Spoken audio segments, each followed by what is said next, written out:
بلوچستان ہماری پارٹی کی نظر میں ہم اس میں یقین رکھتے ہیں، پاکستان تحریک انصاف عمران خان، کہ جو سیاسی مسائل ہوتے ہیں ان کو سیاسی طور پہ حل کرنا چاہیے۔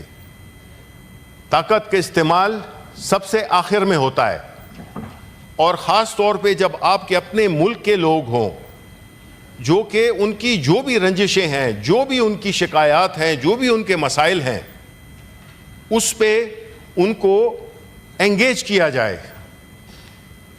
پہلے مختلف تھے حالات، وہاں سے سرداروں نے سیاسی طور پہ بلوچستان کو لیڈ کیا، لیکن آج بلوچستان بدل چکا ہے چیئرمین صاحب۔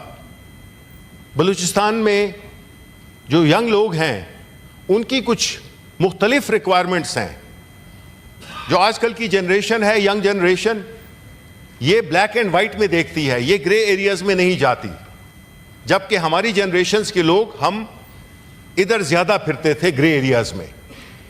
نتیجہ یہ ہوا ہے کہ وہاں پہ ایک انڈیجنس موومنٹ شروع ہو گئی ہے، اور ہم آئے دن یہ باتیں سنتے ہیں کہ بلوچستان میں کبھی مارنگ بلوچ کا نام ہم سنتے ہیں، کبھی کسی کا سنتے ہیں، کبھی یہ دھرنا ہو رہا ہے، کبھی یہ ہو رہا ہے۔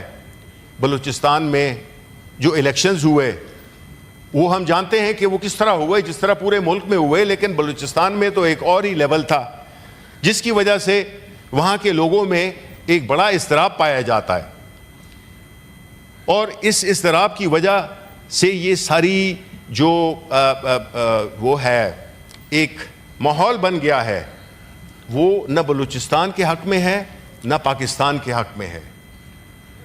ہم نہیں سمجھتے کہ کسی بھی چیز کا راستہ تشدد کے ذریعے اختیار کیا جائے، لیکن اسی لیے ہماری جو سیکیورٹی فورسز ہوتی ہیں، ہمارے جو بھی لا اینڈ آرڈر کے ادارے ہوتے ہیں، تو ہم جیسے عام لوگوں کو اس بات کی سمجھ نہیں آتی کہ جس طرح میں نے آپ کو بتایا کہ بلوچستان کا جو لینڈ ماس ہے وہ تقریباً 800 سے لے کر 1400 کلومیٹر تک کے ڈسٹنسز پہ جگہ ہیں، اور اتنا ویل کوآرڈینیٹڈ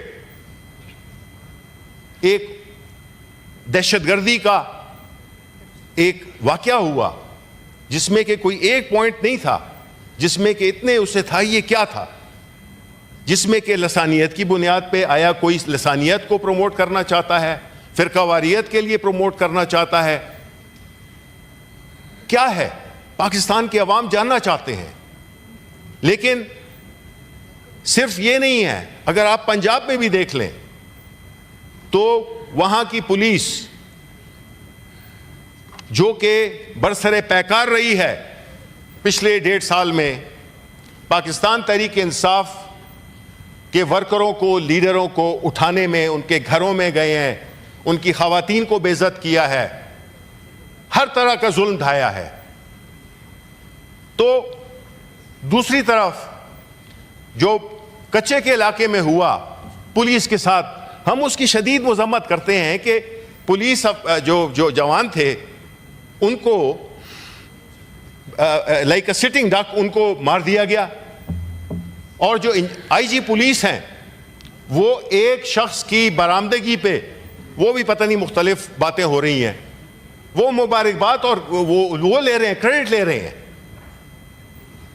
آیا آئی جی صاحب ہمیں یہ بتانا چاہیں گے کہ عام لوگوں پہ تو آپ ان کے گھروں میں بھی جا سکتے ہیں، ان پہ آپ ظلم بھی کر سکتے ہیں، آپ کو پکڑ سکتے ہیں، ان کو بے عزت کر سکتے ہیں، لیکن جس مقصد کے لیے آپ کو بنایا گیا ہے، اور وہ ہے کہ آپ نے چوروں ڈاکوؤں سے آپ نے اپنے عام عوام کو بچانا ہے، وہ ان کے ہاتھوں میں ان سے تو انہوں نے مقابلہ کیا نہیں، یا وہ 20-21 لوگ قیمتی جانیں ضائع ہو گئیں۔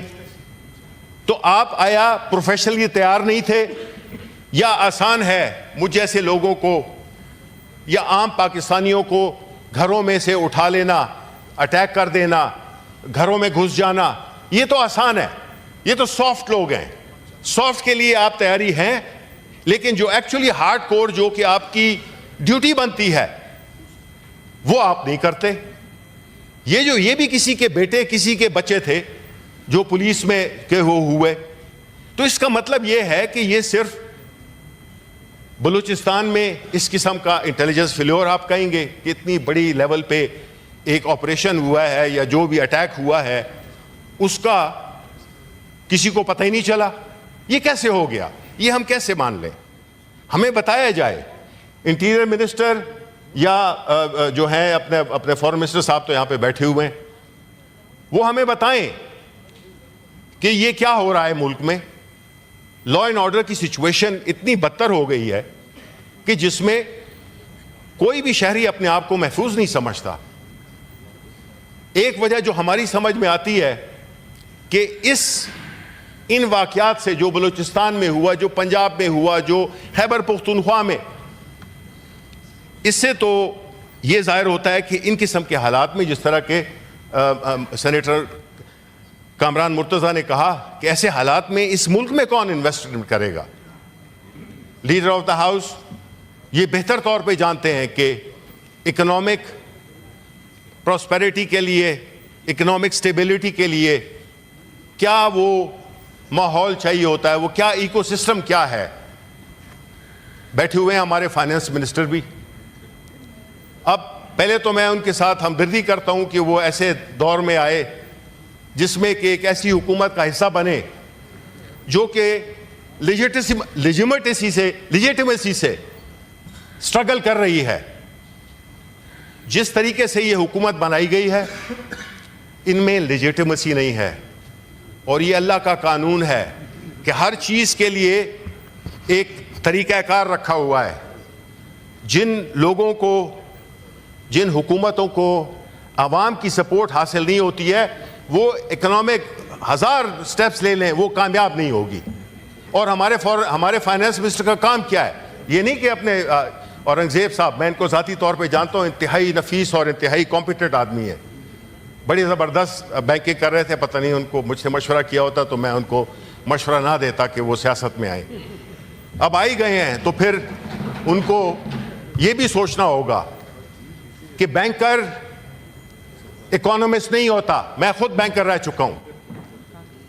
بینکر ہمارے فائنانس منسٹر صاحبان جو کہ ہماری حکومت میں بھی بینکر تھے, پچھلی حکومتوں میں بھی بینکر تھے, ابھی بھی بینکر ہیں. آپ مجھے بتائیں کہ کیا فائنانس منسٹر جب سے یہ آئے ہیں انہوں نے صرف قرضے مانگے ہیں؟ انہوں نے صرف قرضوں کو ری شیڈیول کیا ہے. یہ چاہے چائنا گئے ہیں, کہیں پہ بھی گئے ہیں, ابھی بھی جا رہے ہیں مڈل ایسٹ جا رہے ہیں قرضہ مانگنے کے لیے. ٹھیک ہے, تو یہ اس قسم کی اکنامک سچویشن میں ہم سمجھتے ہیں کہ یہ جو لا اینڈ آرڈر کی سچویشن ہے اس پہ ایک پوری تفصیل سے ایک گفتگو ہونی چاہیے. اور ہماری ریکویسٹ یہ بھی ہے کہ جو پریزیڈنشل سپیچ ہے اس کو اب ختم کریں, بہت ہو گیا ہے, کیونکہ اس کی وجہ سے ہم کئی اپنے پارلیمنٹری ٹولز لا نہیں سکتے ہیں جس میں ایڈجرمنٹ موشن شامل ہے کہ اس پہ سیر حاصل گفتگو ہو سکے. ادھر سارے بیٹھے ہوئے ہیں پاکستانی ہیں, ہم کسی کو کوئی نہ اس قابل ہیں اور نہ ہم اپنے آپ کو مجاز سمجھتے ہیں کہ ہم کہیں یہ غدار ہے اور یہ پاکستانی ہے. سارے پاکستانی ہیں. ہم چاہیں گے کہ اس ہاؤس میں پوری بحث ہو کہ جو یہ لا اینڈ آرڈر کی سچویشن ہے اس کو کس طرح سے کنٹین کیا جائے, بیکاز اس کا ڈائریکٹ ریلیشن شپ ہے ہماری اکنامک ڈیفیکلٹیز میں.